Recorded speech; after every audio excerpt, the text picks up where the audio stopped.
There is one name that above all others stands for greatness in the field of music. When asked to name a famous composer, there is one man that people will name above all others. That one man, that one name, is Ludwig van Beethoven. Beethoven's reputation and success have never wavered. Although there is often controversy in the arts about the contributions of its various masters, there is no controversy over the contributions of Beethoven. In this session, you will come to understand what these contributions were and why he is consistently held in high esteem. You will also get a personal glimpse into Beethoven the man, and you'll have the chance to hear some of the music that captures his truest essence, the genius and inspiration that is still unmatched today. Like many great artists, Beethoven's work marked a transition from one popular form to another. In this case, it was the transition from classical composition to romantic composition. Beethoven's work, especially his early work, brought classical music to perfection. At the same time, it introduced the Romantic era of music and opened the way for many composers that would follow. It could be said that Beethoven was a man who took the past and present to its culmination, and then initiated the future. Later, we will describe more fully the difference between classical and romantic compositions. But for now, it is important to understand that Beethoven was a bridge between both forms, and he excelled in each. He was the predominant musical figure during this important transition, and remains universally regarded as the greatest composer in history. All the composers who followed Beethoven owe him a certain debt. He won for them a new freedom to express themselves, and the opportunity to bring music to new audiences. Before Beethoven's time, composers wrote chiefly for three purposes: for religious services, to teach students, and to entertain people at social functions, often small functions for the upper class. Beethoven's music was different. It was music to be listened to for its own sake. It did not require a church service, a classroom, a tea party, or a stage. It was music that was valued simply because it was music. Today, this doesn't seem like an exceptional accomplishment. Contemporary people listen to music for the sake of music all the time, on the radio, on the stereo, or cassette players, on CDs. But in Beethoven's time, it was different, and not simply because these technologies hadn't been invented.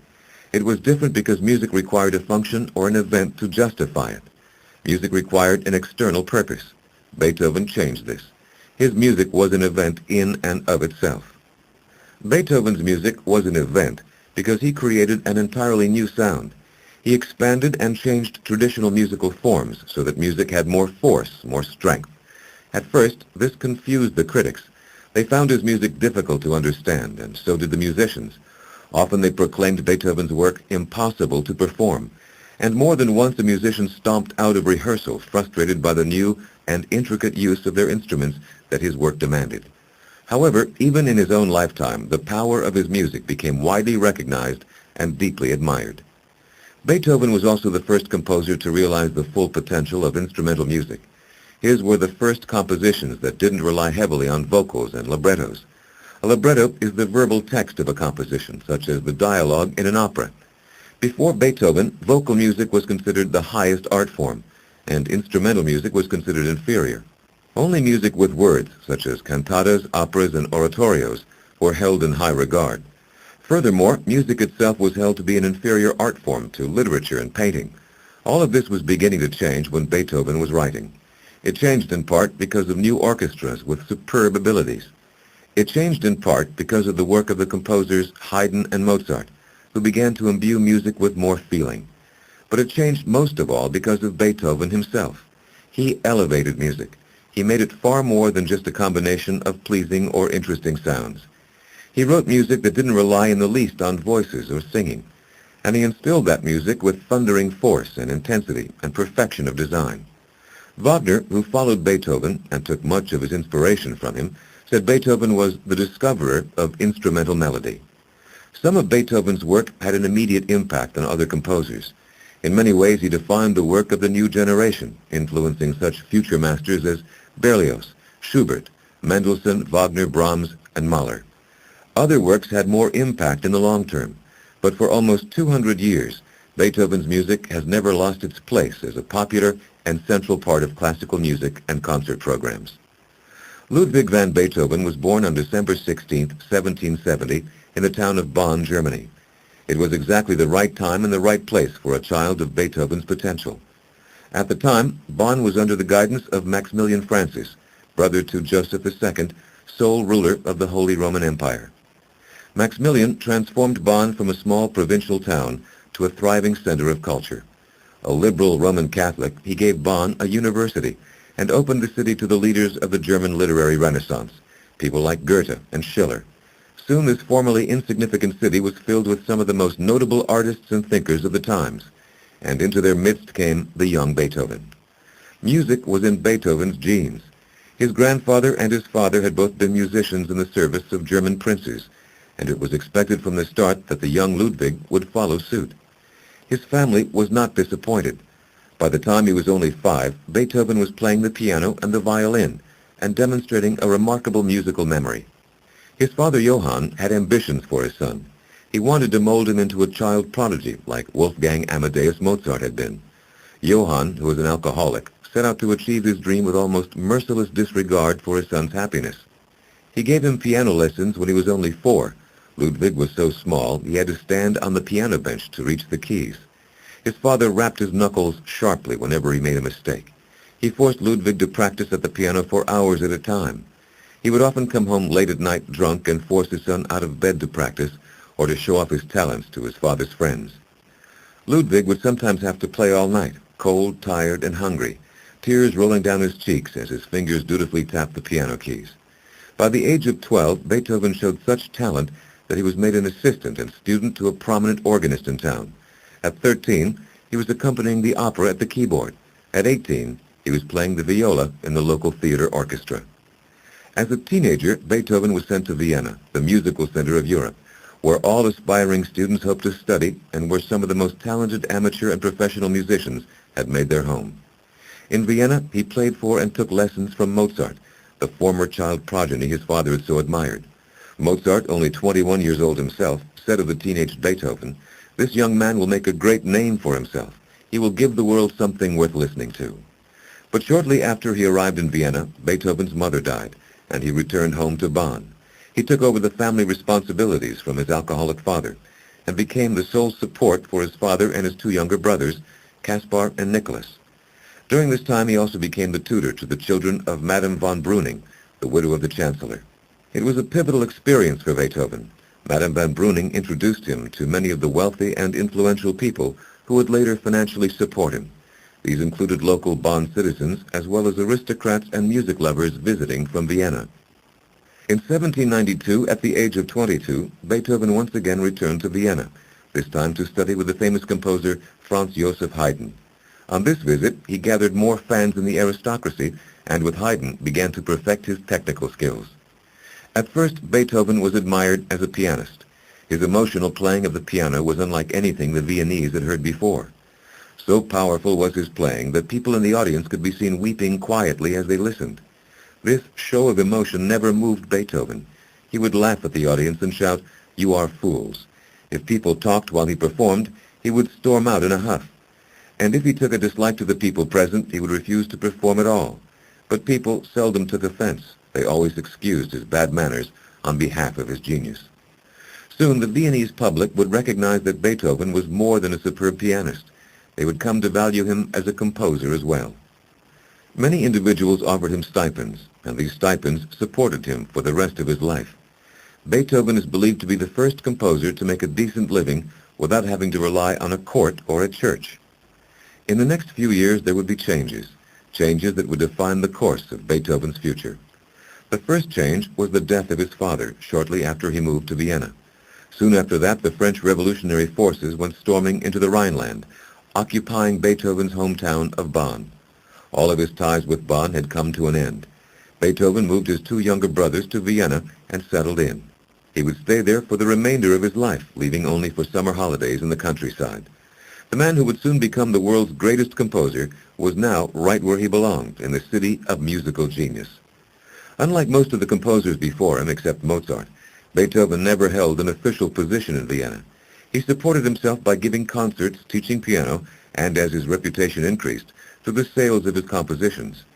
The Viennese aristocracy loved him. There were 2 princes and 1 archduke who provided him a yearly income from 1809 on, with only one condition: he must remain in Vienna. The Viennese people, too, loved Beethoven and forgave him all his eccentricities. When he planned to debut his Ninth Symphony in Berlin, there was such an uproar from the Viennese public and so much begging and pleading that he eventually canceled his plans and presented the symphony in Vienna instead. His fans rewarded him with a thundering and lengthy ovation. Somewhere around 1800, as the new century was dawning, and people were looking forward with optimism and hope, Ludwig van Beethoven began to confront what would be the greatest tragedy of his life. The man who so loved music and who so brilliantly created it was losing his hearing. Beethoven's deafness was a gradual process. It began with buzzing and humming noises in his ears, noises he noticed even before he was 30 years old. Soon he noticed that voices and sounds were becoming dimmer, but he hoped that it was a temporary, or at least it was stable and would not worsen. Then one day, while walking through the countryside with a friend, that friend said, "The sounds of a far-off flute. Let us stop and listen." Beethoven obediently stopped, but he had heard no flute. Beethoven's first reactions to the loss of his hearing were despair and resignation. But soon this gave way to defiance.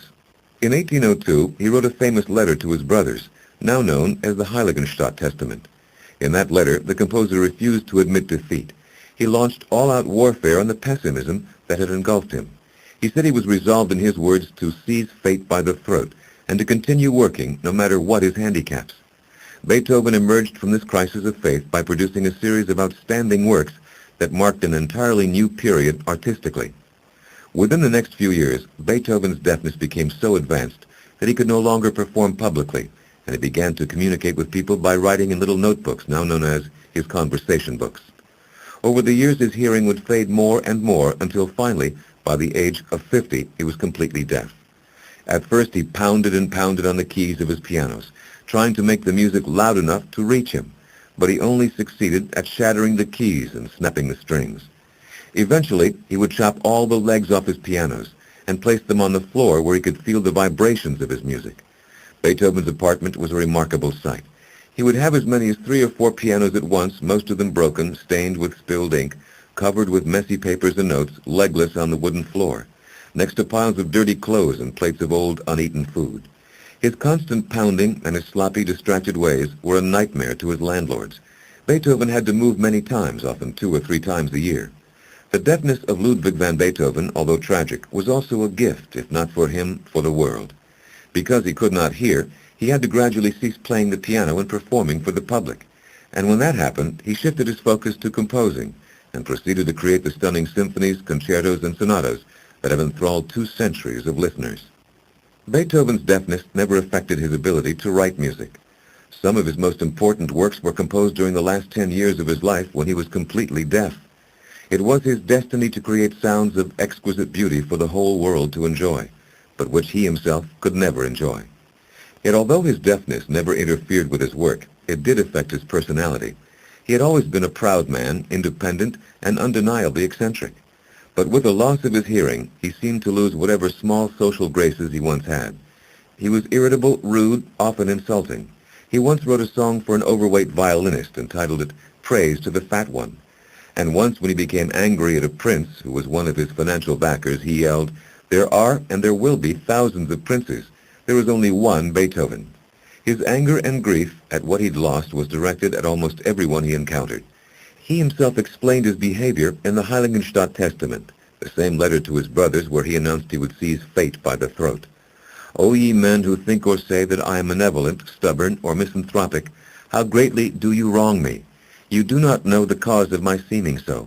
From childhood my heart and mind was disposed to the gentle feeling of goodwill.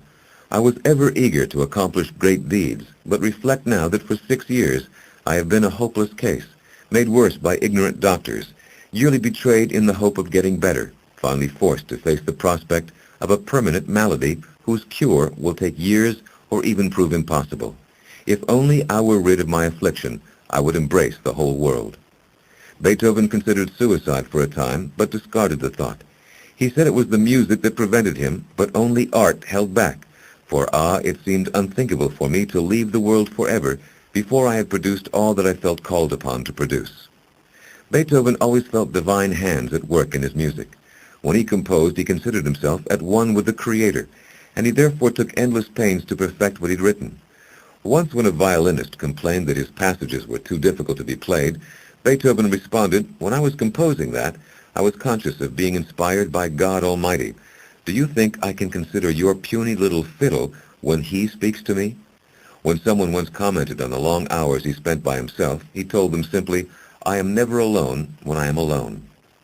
Beethoven often devised his music while taking solitary walks through the town or countryside, humming and muttering to himself, jotting down notes on scraps of paper. Goethe, the famous writer Beethoven admired, said of him, he is an utterly untamed personality, who is not altogether wrong in holding the world to be detestable, but surely does not make it any more enjoyable either for himself or for others by his attitude. In appearance, Beethoven was the classic distracted genius. His hair grew long and wild. He never bothered to wear clean or new clothes. He was short, with a large head, a face scarred with smallpox, and sad, nearsighted eyes. In later years, his ears were usually stuffed with cotton wool. He had always found himself ugly, and once said, I cannot love what is not beautiful, or I should be loving myself. Beethoven, probably because of his deafness, had a loud voice and a loud laugh. He was notorious for his odd eating habits. His favorite food was macaroni and cheese, but he also liked red herrings, a bread and egg soup, and strong coffee that have to have exactly 60 beans to the cup. He would often take a large pitcher of water and dump it over his head, not to clean himself, but to keep himself awake. It is difficult to imagine anyone living with Beethoven. Yet it was a lifelong dream of the composer to marry and have children. He fell in love often. In fact, it's been said he was always in love with someone, but no woman could see herself in the difficult role of Mrs. Beethoven. His proposals were always rejected. In 1812, Beethoven wrote a series of letters to a woman he addressed only as his immortal beloved. Although no one knows for sure, it is believed that his beloved was the wife of a friend named Antony Brentano. Whoever she was, she clearly was the most important love relationship the composer ever had, and the end of that relationship was so traumatic to Beethoven that he entered a lengthy period of seclusion and depression, during which he wrote very little. The next crisis in Beethoven's life came in 1815, when his brother Caspar died, and he launched a custody battle for Caspar's son, Karl, who was then 9 years old. In Karl, Beethoven saw the chance for the family that had always eluded him. For 5 years he fought in the courts to become Karl's guardian, and finally his wish was granted. The relationship didn't go well. Beethoven had neither the time nor patience to be a father figure, and Karl rebelled. His rebellion caused the possessive Beethoven much grief. The tense emotions between them reached a climax in 1826, when Karl, now 21 years old, attempted suicide. Overcome with despair, Beethoven became ill and lacked the strength to overcome it. He caught a cold which developed into pneumonia and then dropsy. He finally died on March 26, 1827, at the age of 57. Legend has it that right before he died, he roused himself from his bed in the middle of a thunderstorm and shook his fist at the sky. All Vienna went into mourning when Beethoven died. The citizens stood on their doorsteps and watched, crying, as his coffin passed by. The crowds outside the church where the memorial service was held were so dense that it took an hour and a half just to walk 1 block. 1 out of every 10 citizens came to pay their respects. 20,000 people attended his funeral. Among his pallbearers was the famous pianist Hummel. Among his torchbearers was the composer Franz Schubert. Austria's greatest living dramatist, Franz Grillparzer, wrote the eulogy, and Mozart's Requiem was played. Whatever his peculiarities, the people had adored him. They considered his music a great gift and a great treasure. In his last public appearance, the audience had roared its applause and approval, but the deaf Beethoven had been oblivious. Finally, someone tugged on his sleeve and turned him around so he could see the crowd. It was one of the few times he was ever seen crying. The music that so moved the people of Beethoven's time, and which continues to move us today, was written over a period of about 40 years, and includes symphonies, concertos, sonatas, masses, and 1 opera. A sonata is a musical composition for a few selected instruments. A concerto is a composition for a solo instrument or instruments accompanied by an orchestra. A symphony is a composition for a full orchestra. In his time, Beethoven composed 9 symphonies, 5 piano concertos, a violin concerto, 32 piano sonatas, several other sonatas, 2 masses, and 1 opera. Of all these pieces, perhaps his most well-known are the 5th Symphony and the 9th Symphony. The first 4 notes of the 5th Symphony, 3 short beats followed by 1 long beat, may be the most famous notes of all time.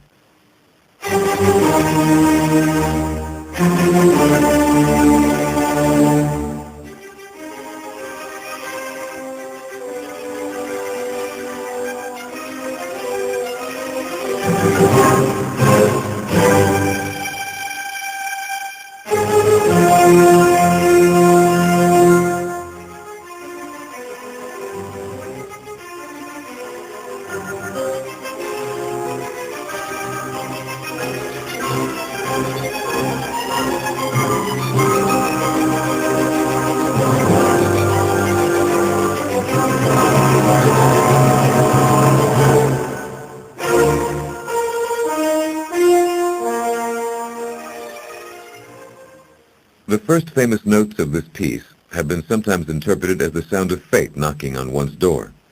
Beethoven's other most popular symphony, the Ninth, has several sections that are familiar to almost everyone, but perhaps the most popular is the last movement, chorale music set to Schiller's poem, Ode to Joy.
This part of the Ninth Symphony is so inspiring to people that it's often played at special occasions or historic events.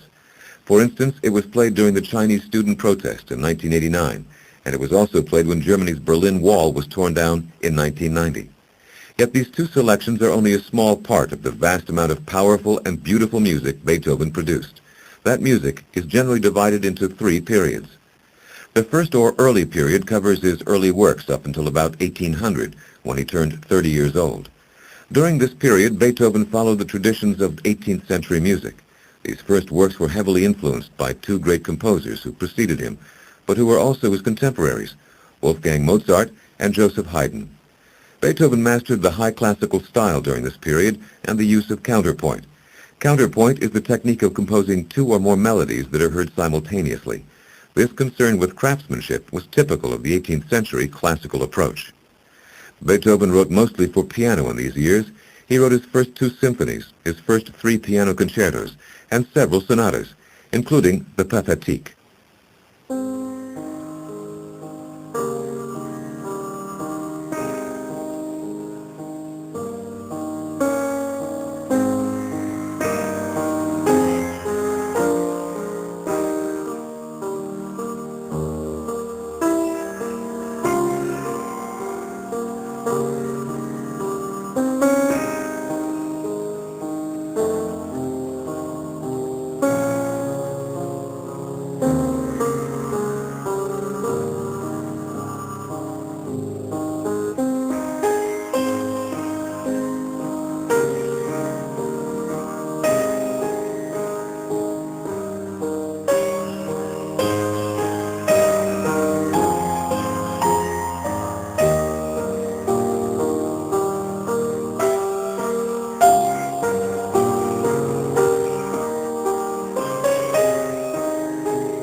From about 1802 on, Beethoven entered his second or middle period, when he produced music that is often described as dramatic and heroic.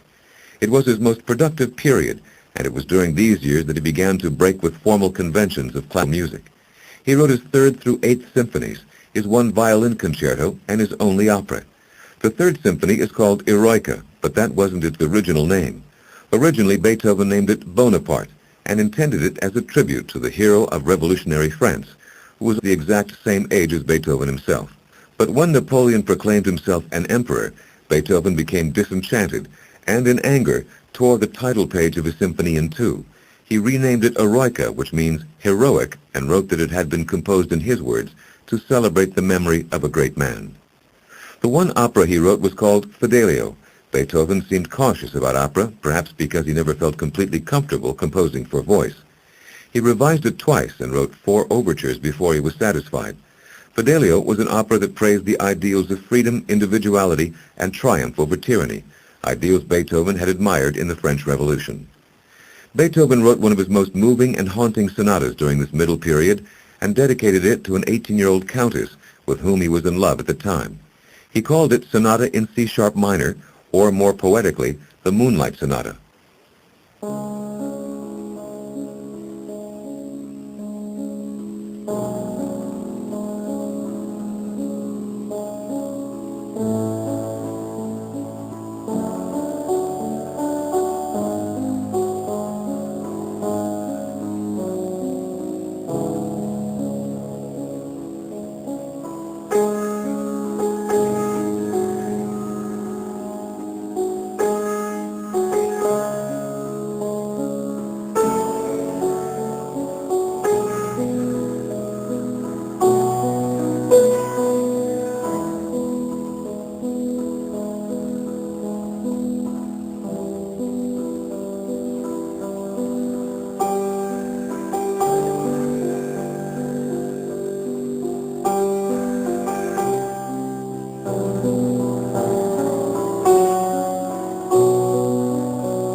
This middle period of Beethoven's work was a period in which he began to explore, and it's the period that would influence the Romantic composers that followed.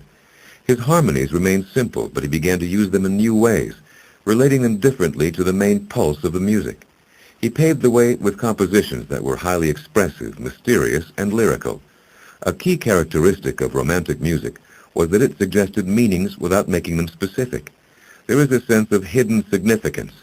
People liked to come up with stories and themes that would explain the meaning of Beethoven's work, and he often encouraged them by choosing descriptive titles such as Pastoral, his own name for the Sixth Symphony. Beethoven's third and final period, called the Late Period, began about 1816 and culminated with his final work, the monumental Ninth Symphony. This was a period in which his work took on greater depth in spite of the fact, or perhaps because of the fact, that through much of it he was entirely or almost entirely deaf. His work became less dramatic and more introspective. He relied less and less on the traditional classical format. That format used 3 or 4 movements, and the first movement was usually the most dramatic. It also relied on a large-scale structure rather than on local, smaller themes. Instead, Beethoven began to explore the use of 2 to 7 movements of widely different character and style, playing off each other. As he became more isolated in these years, his music became more personal and more expressive. The range in expression and mood of these third-period pieces has never been surpassed. His work during these years was so innovative it wasn't fully understood until later.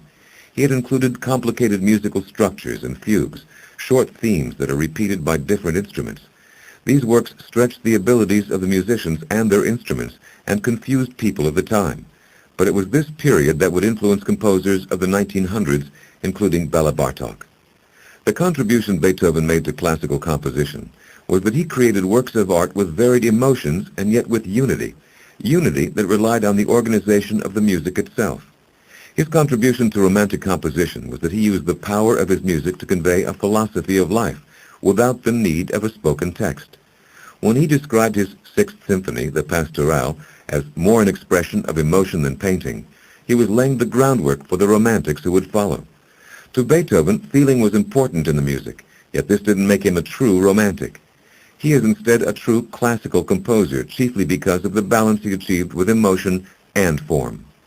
This balance created a distinctive Beethoven sound, the crescendos leading to a sudden piano, the unexpected accents, the rapid up and down of chords.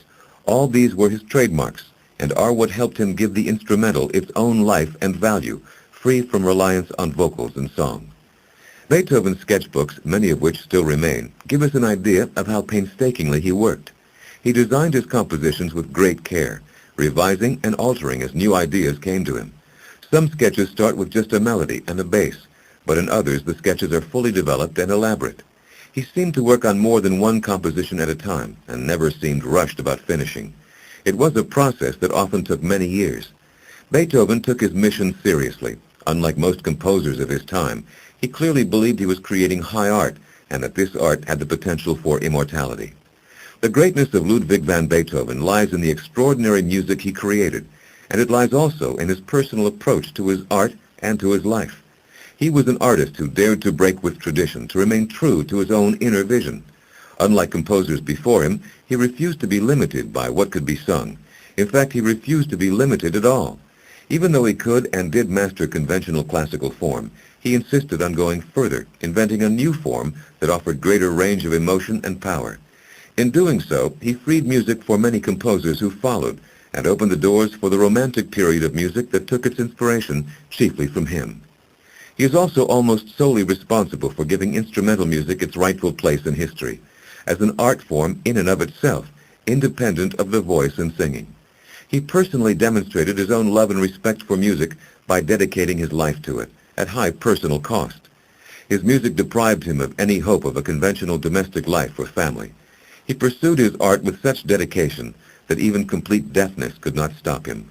With determination and strength of will, he overcame what to most people would be an insurmountable obstacle, and as soon as he resolved to do so, he began to produce his most extraordinary work. To Ludwig van Beethoven, music was divine, work was divine, and his gift he always viewed as a gift from God. He took the gift seriously, he worked diligently, insisted on perfection, and refused to be daunted by physical handicaps or by people who didn't understand his work. All of this he did to fulfill the promise of this divinely given gift.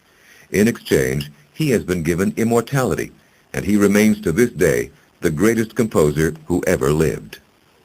This is the end of the session.